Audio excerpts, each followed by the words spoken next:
the PCAM Podcast, recorded at Wave Studios, a sound design and mixing facility with a worldwide reputation for audio excellence. The PCAM Podcast. Hi there, welcome back to another PCAM Podcast. Today we are going to talk about sound-alikes. I'm joined, as usual, by Tony, Augusta, Chris, Sally and Simon, and you can hear more about their work on previous podcasts, or go check out the PCAM website and the committee section. So, sound-alikes, who would like to start us off talking about I would like to start with just one thing, is that people are under the misconception that plagiarizing copyright is a very practical thing, in that there are, if you copy 4 notes in a row or if you copy, one bar, then it's plagiarism, but if you don't, then you're fine. This is all nonsense. The main thing in any plagiarism case is the fact that the tracks will be judged by a layman, which will be a judge, who'll probably be 103 years old, and if he thinks that one track sounds like another track, then you have infringed copyright. So it's important to realise that it's not an exact science, and there are no total rules that would work in all cases. I think the first rule you should be mindful of is whether the publishing company, it's not publishing company, sorry, the agency or the production company have approached the publisher or the artist. This completely changes whatever you do. If they have, the first thing you need to do is immediately get a musicologist involved and get them to check every stage of your work. I think what's interesting at the moment is that probably the most successful people in our business are musicologists these days. There is so much potential litigation going on at the moment. Most of it actually doesn't ever get to court, but because agencies never want to be seen, or they don't want their clients to see them in court. It's a very sort of tricky area. So record companies and publishing companies are now, compared to what they were 15 years ago, broke, and they see sync as a major source of income, and they see that people infringing them in any way, shape or form, they will have a go at you. Even if you are very careful, even if you're very mindful of what you're doing, it's a minefield out there. So I think that's a word of warning straight away. So if the agency have approached the publishing company or the record company, you have to be extra careful, and in fact, it means you have to make a point of doing something very different from the original track, because they will potentially, sue. Yeah. And on that point too, often when agencies try and push you to get more and more like a track, I would be happy to do it on the condition that they indemnify me against any legal action. And agencies obviously don't want to do this, but I have to say that quite often, when they've wanted to get very close to something, further than we wanted to go, they have actually agreed to indemnify me. And that way, then it doesn't matter how close you go, because it's their problem, not yours. Yeah, that's a very rare thing, though, isn't it? I think it has happened. Yeah. And with us, I think once, but so much of what we do these days is a sound-alike. Agencies start off with a reference, and therein lies the issue constantly. And let's say if they've approached them, then you have to be extra careful. If they haven't, then you can. Yeah. Well, I was going to say, how common is it? Do people think, do you always start off with a reference track? Or 9 times out of 10 these days. I mean, a lot of time. I mean, I would just add to that, following from what Tony said initially, the definition that we've all got to be careful of is passing off. And what that actually means is not the number of notes that are sequentially similar, but the intention, or the perceived intention, that what you do is meant to fool an audience into believing that it's actually been recorded by an original artist. So the classic example of this that we all refer to in America was Tom Waits, where somebody sounded like Tom Waits, even if actually he sang a completely original tune that Tom Waits had never sung. The bottom line was the intention was to make the listener believe that the vocalist was in fact Tom Waits, and in that case he sued and won. And of course, always when you get films with a track already striped on them before you're asked to do your track, that is already 90%, as Simon was saying, particularly if they've gone and approached the artist and been turned down, which is quite often they have. There's 90% towards saying, we are intentionally ripping off this track. What was interesting about the Tom Waits case was that the agency had advertised for a sound-alikey, so they were completely and utterly banged to rights. Yeah. But another case that went to court was the Bette Midler case. And Bette Midler had been approached by an agency they asked if we could buy one of our albums, and she refused point blank. And so they found the guy who wrote that actually wrote the song. They asked him, he said, "Of course you can do it, and that, of course you can use it as long as you pay me a big enough fee." They then got a Bette Midler sound-alikey in and recorded it. Advert went out. She immediately sued. And the judge found in her favour, and I think the ruling was something along the lines that our voice is part of our civil liberty. No, it's not civil footprint. I don't know what it was, but it's part of our individual. It's your property. Yeah, it's effectively like intellectual property. Exactly, the fact that it's your voice is it's your trademark. It's your hallmark, isn't it? And in America too, who are always much more litigious than they are in the UK at the moment. Somebody was also sued for sounding like Carlos Santana, and he wasn't playing a Carlos Santana riff, but the guitar sound was spot on. Yeah. And the judge found in their favour. Yeah. Really? Yeah. Well, I mean, that's really tricky, because obviously sometimes whilst you're composing the track, you're deliberately trying to find. I remember we were saying, Tony, earlier about using ribbon mics for certain things, just to make that. Or was that you, Chris? I was talking to you about, and how far can you go in terms of replicating someone else's style before you need to worry? Is it just a question of getting a musicology report, or are there some guidelines which you can sort of...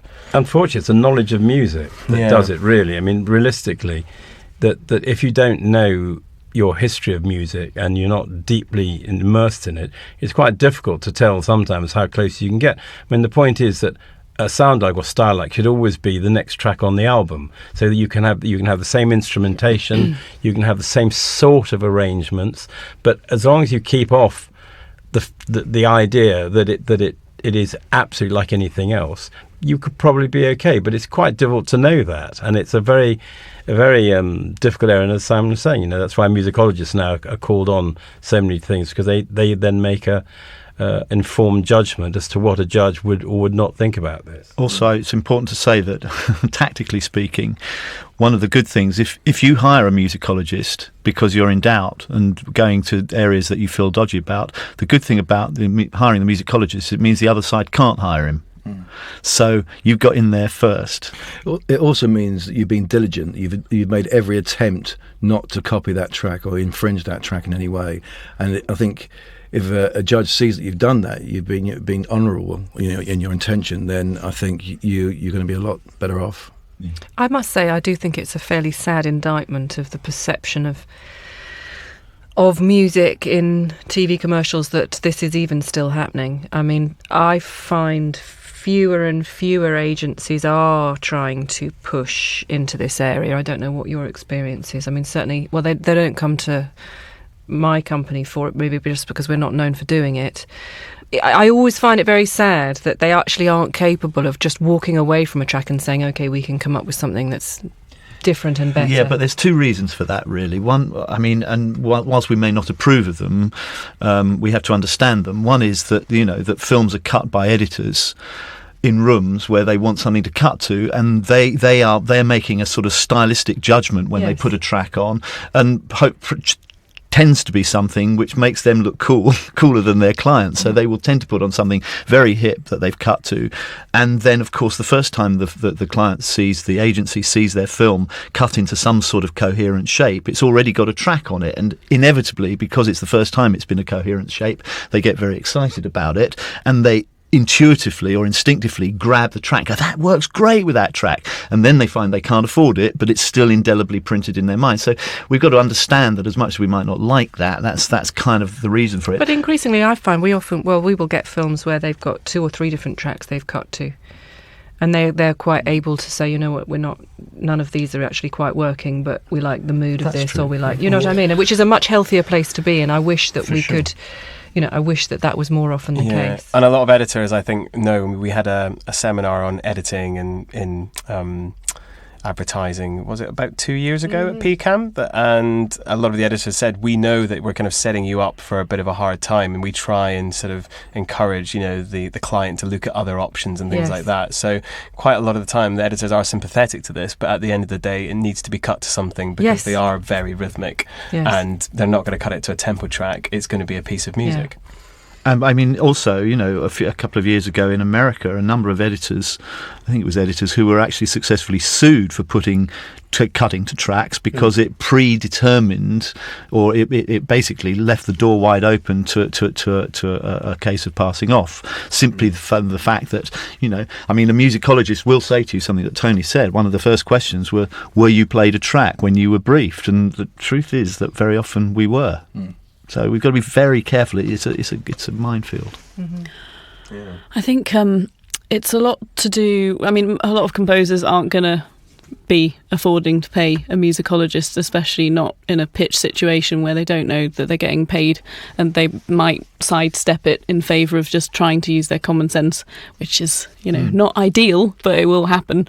And I think it's really important to understand the communication, again, between the people giving you the brief and trying to understand what it is that they are enjoying about that reference track. Obviously, a lot of the time it is to do with editing, and things have been edited to tracks, but sometimes it's actually not necessarily. It can be very different elements of that track that they like, and it can be to do with mood, it can be to do with the sound of the reverb. It could be so many things that you need to kind of. It's about finding the essence of what delivers that mood, and that actually doesn't have that much to do with the sound alike. And so a different approach at that point is really important, the communication at that point from the creatives and the brief and the composer. I would agree entirely with that, but I think also what tends to happen in the process is that then there's a tipping point, isn't it, where all of a sudden you just start to realise what's going on. Because you're absolutely right. In any instance, there should be an opportunity to find out what it is about a track and do something completely different that ticks those boxes. But then there will come a tipping point where you realise that someone somewhere is going, I want that track, I want it closer to that track, I'm missing this bit, I'm missing that bit, I want to hear this there.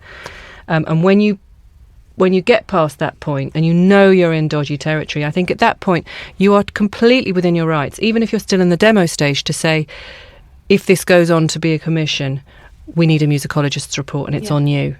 And I won't let this go further without one. And most agencies, I think, will be agreeable to that, won't they? Yeah, they'll be glad for the tip-off. I mean, it's... Again, you're being employed as the expert here. Exactly. And to be honest, if you're doing a professional job and you can see warning signs flashing, it's your obligation to tell your client. Yes, it's negligent just preserving their relationship with their client as much as it is preserving your sanity and business reputation. There's another thing that I think you need to be aware of, and I know we've had this conversation before about when you give stems for the final mix. Yes, the America particularly now, and I've seen them in the UK as well now, they always want stems. So what they want is they want all the tracks stripped out so they can remix it their way. And again, I had a thing recently with America, and they wanted these stems, and it was a track which they'd licensed, but I was concerned about the passing off side of it. And I said, well, I can't indemnify. They wanted me to indemnify them. And I said, well, I can't indemnify you if you're going to remix the tracks, because I have no control over it. And you could do anything. You could put any amount of trickery on those tracks, which could then be the cause of the infringement. Mm-hmm. So they agreed to indemnify me, and I gave them the stems, and everyone was happy. That's good. But it is a thing that happens on you need to remember that, because obviously you think when you've done the mix that's it, but when you send them the stems, God, it can turn out like a different track when you hear it on air. Yeah, I think maybe one thing to do if a client is very invested in a track is to try and really involve them in the process of you trying to do something a little bit different. So rather than just doing something straight away and sending it to them, like picking up on what you were saying, Sally, try and make them feel like they're involved in what it is that they like about the track. So having a conversation with them and maybe sending them, a few rough versions and saying, is it this, is it that, and then trying to build up a relationship where they're invested in it. You can maybe try and get round that and come to something different, but sending them something cold is maybe a bit harder, and somebody up there, just as you said, Augusta, wants that track. And it's a very good thing to try and do. The problem being often though is that people have invested so much time and energy in a particular track, Yeah. and they really don't want to hear anything different. Yeah. And I so think there's some part of the... and you can, sorry to interrupt, but you can, and I've seen it with a couple of our composers, you can sort of, over a period of time, especially if the fees are quite big, be sort of pushed, slightly, week by week, nearer and nearer the temp track, and then suddenly, a month later, you compare the tracks back to back, and you've got your potential problem there. So it's something to keep an eye on constantly, I think. Yeah, I think so. Although, I mean, I have to say, years ago, did a commercial which where they approached the artist. It was Portishead. When Portishead was like what everybody wanted, and there was no way they could have it, and they'd cut to it. And it's the initial thing is, well, how close can we go? And I said, look, it was a film shot by Frank Budgeon. It was a beautiful film. It looked great. I said, look, this is such a great film. It's kind of sad at this point to kind of give up on it and do something which is going to sound like the track you couldn't afford, because everybody knows it's the track you couldn't afford, as well as getting me into trouble or you into trouble.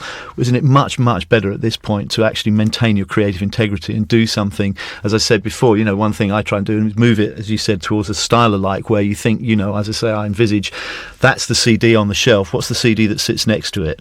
Let's go there. So I'm a well away from the model, but I'm kind of proximate.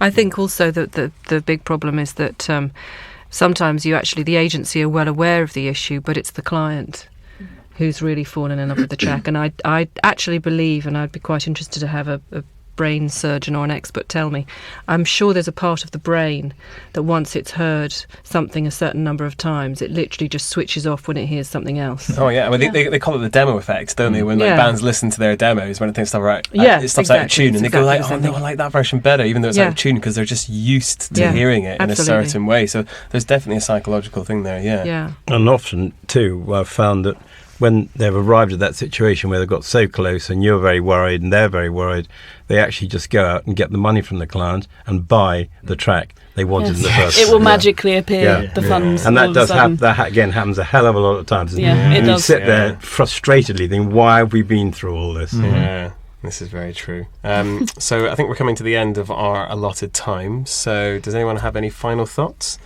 Be careful. Tread with caution, definitely. Yes. And know the limits of how much you will do in this endeavour. At some point stop, realise that they don't want any other track, and then draw the line. Yeah, seek help if in doubt.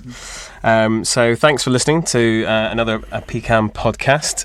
You can find out more information at pcam.co.uk and find us on Twitter, Facebook and LinkedIn. Finally, let's do a wave to wave, since we're in Wave Studios. Wave. And a wave to Tom, who's now picked up on it and waves at us back every time, which is great. We're big fans of Wave. They'd allowed us to do the recording here. They're a great facility, so please do go and check them out too. And we look forward to doing another PCAM podcast soon. The PCAM Podcast.